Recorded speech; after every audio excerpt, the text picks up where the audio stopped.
This one's to Ed Viesturs. What is your favorite mountain?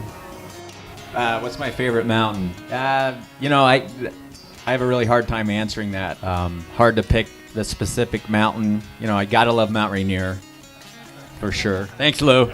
Then it took a 185-mile hike to get to the base of the mountain, so it took a month just to get in. Then we had to string the route and do all of the route finding and everything else. So it took us about 4 months. Lost one of our team, quite a story. My poster on the summit, I'm standing there in a red parka and a down pants, so forth. It's Eddie Bauer stuff. They were the first expedition outfitter, number one, the best.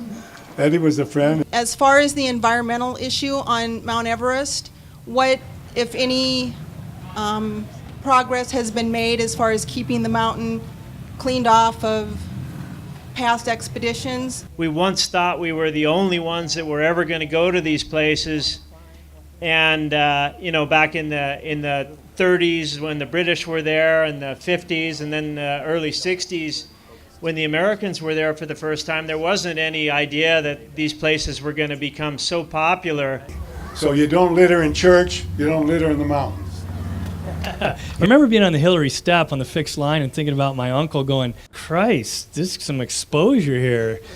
And I always, from the South Summit, looking over, I've seen a lot of pictures, but it really is exposed, and it's a wild finish to a long, long trip.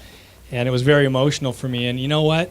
It's pretty cool to be walking that last 200 feet to the highest point on Earth.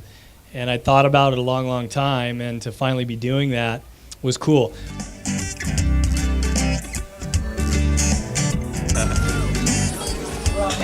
This is the Southwest Ridge, Sister Peak, Oregon.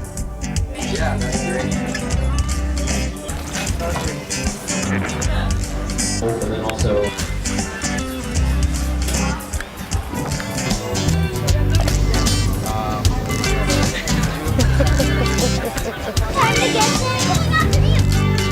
Yes.